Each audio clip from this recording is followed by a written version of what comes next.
नमस्कार, आपका health and medicine channel में स्वागत है। जैसा मैं आपको किसके बारे में बता रहा था, थायराइड, नी पेन, मैं उन चीज़ों के बारे में बताऊंगा जो मेडिकल साइंस क्योर नहीं कर सकती है, जिसका डॉक्टर कहते हैं इसका इलाज नहीं तो तुम्हें झेलना ही पड़ेगा, क्योंकि झेलना ही पड़ेगा। उस चीज़ें बताऊंगा। और फिर ये कोई it is not collected with in year और टू, ये किताबों से पढ़ी हुई कहानी नहीं सुनाऊंगा मैं आपको। मैं भीड़ इकट्ठी नहीं करूंगा। 20-20, 25-25 साल का एक्सपीरियंस बताऊंगा। 30 साल से तो मैं अस्थमा का पेशेंट हूं, और उससे पहले पेशेंट था मैं थायराइड का, which is cured. Asthma can not be cured in the world, there is no treatment of asthma at all, पर मैं उसे कंट्रोल किए हुए हूं। आज की तारीख में मेन मकसद बन गया है लंबा जीवन कैसे जिया जाए, how to live a long life. तुम बीमार हो, 60-70 साल की उम्र मरने वाले हो, फिर भी तुम 90 वर्ष तक कैसे जिंदे रहो। सीरियस बीमारी होने के नाते भी 80 वर्ष तक कैसे जियो। ये चीज के लिए मैं प्रैक्टिकल कर रहा हूं, पहले अपने लिए कर रहा हूं, मेरे को देख के कोई करता है तो मुझे कोई ऐतराज नहीं है, फ्री ऑफ कॉस्ट ये मेरा। और यही नहीं खाली पहलवानी बनो, 100 वर्ष की जिए, 100 वर्ष में करोगे क्या? कुछ तो उद्देश्य होना चाहिए। फैमिली में पैसा नहीं तो पैसे की प्लानिंग करो, भगवान की भक्ति करो, भगवान को याद करो, भजन करो। भगवान का भजन भी मैं साथ साथ लेके चलूंगा। उसके लिए क्या लिख रहा है? Health and meditation.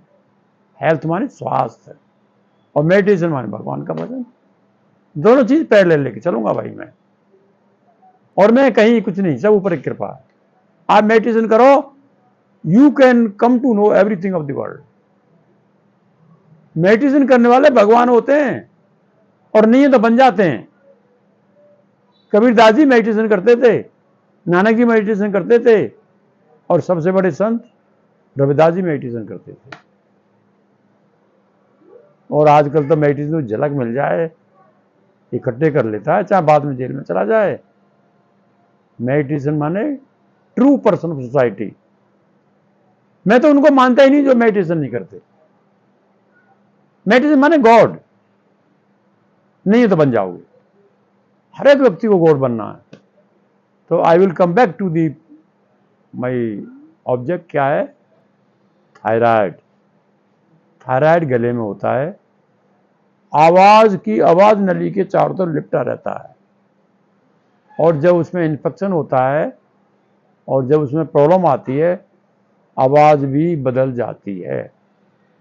थायराइड एक ग्लैंड होता है, आवाज की नली पर लिपटा रहता है।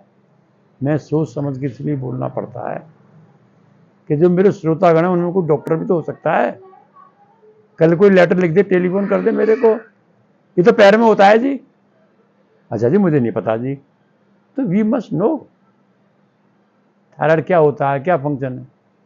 अगर ये प्रॉपर फंक्शन नहीं करता तो आदमी मोटा हो जाता है, सूख जाता है, और लेडीज और जेंट्स के अलग अलग इसके इफेक्ट होते हैं। मेरे को काफी करीबन 30 साल पहले हुआ था ये, और 10-12 साल रहा, और धीरे धीरे करके मैंने क्योर कर लिया। तो जब गले में होता है तो गले की एक्सरसाइज करनी पड़ती है, प्लस सांस की एक्सरसाइज करनी। सांस की एक्सरसाइज हर एक बीमारी में करनी पड़ती है, चाहे तो वो थायराइड हो, चाहे नी पेन हो, सर्वाइकल हो, वेरी इंपॉर्टेंट। और ऊपर वाली कृपा, मैं पिछले लास्ट वीडियो में बता सका हूं, बार बार रिपीट नहीं करूंगा। परहेज परहेज परहेज।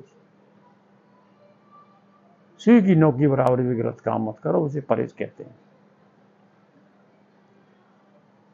थायराइड की, सर्वाइकल पेन की, शोल्डर फ्रोजन की, नेक की, और upper portion of the chest like this one, इनके एक एक्सरसाइज है। एक्सरसाइज मैं किसी दिन लूंगा, थोड़ा कपड़े भी चेंज करूंगा मैं, जिससे कि ओपनली एक्सरसाइज करूँ सुबह से, मतलब जिस एक दिन वो बताते रहेंगे, आप देखते रहेंगे। और सब एक्सरसाइज। अब नी की ऑपरेशन कर रहे हो तो तुम ऊपर थायराइड की नहीं करोगे। चलो शोल्डर फ्रोजन आज नहीं हुआ, जैसे उम्र बढ़ती हो जाता है। थायराइड हो जाता है, नहीं होता तो कम से कम ना हो बीमारी। अब जो यंग जनरेशन है 25 साल की 30 साल की, उनको भी तो एक्सरसाइज करनी चाहिए। मैं खुद कहता हूँ 24 घंटे में 24 मिनट निकालो, 1 घंटा निकालो, कम से कम आधा पौना घंटा घूम के आओ तुम, और यंग हो तो दौड़ के आओ तुम, हार्ट तुम्हारा सही रहेगा। हार्ट की एक्सरसाइज है, हार्ट की मेरी आजमाई एक्सरसाइज है। मैंने अपने हार्ट की कैपेसिटी को बढ़ाया है, और एक दो फ्रेंड की को भी मैंने बढ़ाया है।